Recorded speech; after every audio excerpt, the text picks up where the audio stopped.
সালামালাইকুম স্যার, ভালো আছেন? ওয়ালাইকুম সালাম। আমার কাজ ইসমাইল, কি অবস্থা? ভালো আছো নে? এই তো আলহামদুলিল্লাহ আছি। কোনে যান স্যার? সাইকেল বাজার মু যাইয়ে সাইকেলে কিছে? ওই না, সাইকেলে কিছু হয় না তো, সাইকেল তো ভালো। সাইকেল যদি ভালো হয় তুমি সাইকেল আড়াইলে যাচ্ছে। না স্যার, আপনাদের দেখি নামি গেছি আসলে আপনি আর শিক্ষক আর পড়ালেখা করাইছেন, কথা কিছু বুঝেন না। এখন আবার আমার মাদ্রাসা আর ফুটো হর আল্লাহ দিলে।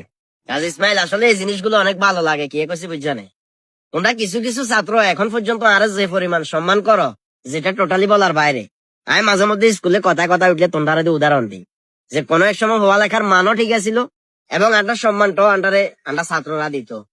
অঙ্গার ছাত্র ছাত্রীর কথা কি কমু। আসলে শিক্ষা ব্যবস্থা তো অধপতন হয়েছে। ছাত্র ছাত্রীর মন মানসিকতা কিরকম বিদগুট টাইপের হয়ে গেছে, যেটা বাস্তব কথা। কিছুদিন আগে একটা নিউজ দেখছি, ছাত্র রাতে শিক্ষকে মার খেয়েছে।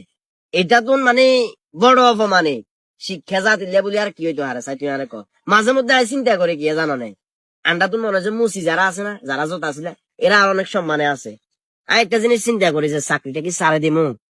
আবার এটাও চিন্তা করি যতটুকু শিক্ষা অর্জন করছি এটা যদি মানুষের ভিতর বিলে দিতে হারি, দুই একজন ছাত্র যদি অন্তত আতুল শিক্ষা গ্রহণ করে যদি মানুষের মতো মানুষ হইতে পারে, এটা তো আল্লাহ অনেক বড় একটা পাওয়া। তুমি বিয়ে করছো, শাদী করছো, তোমার দুইটা বাচ্চা আছে, তোমার বাচ্চা গিয়ে অলরেডি আর প্রতিষ্ঠানে হওয়া লেখা করে, তুই তো না দাঁড়াইলেও হাইটা, কিন্তু দিন শেষে আরো সম্মান দেখা দাঁড়াই গেছ। আর বর্তমানে ছাত্র হল কি করতাম, গত পরশু দিনও একজন আর সামনে সিগারেট খার আয় দেখি, মানে হেঁটে আরো দেখছে, দেখিও সিগারেট খারাই এক ফাঁস করে গেছি গো, যাতে করে আরো না দেখে। নিজের কাছে অনেক বেশি শরম লাগে এই সমস্ত বিষয়গুলো। যাক, তোমার লাই দোয়া করি। আর তোমার বাচ্চা মেধা কিন্তু যথেষ্ট ভালো, তোমার ছেলে। ইনশাআল্লাহ, তদারকি সাইড করিও। আইছেন কেন? না না, আন্ডা চাই রাখলে তোরা আন্ডা তো মাদ্রাসা 4-5 ঘন্টা হয়তো বা যতক্ষণ থাকে আন্ডা চাই রাখি, কিন্তু বাড়িতে তোমরা যারা অভিভাবক আছো তোমরা কেন চাই রাখি। আচ্ছা ঠিক আছে অন্তত স্যার। শিক্ষা ব্যবস্থা টিকে রাখতে হইলে শুধুমাত্র শিক্ষকেরা চেষ্টা করলে হইতো না, পাশাপাশি অভিভাবকের কত দায়িত্ব আছে। জি।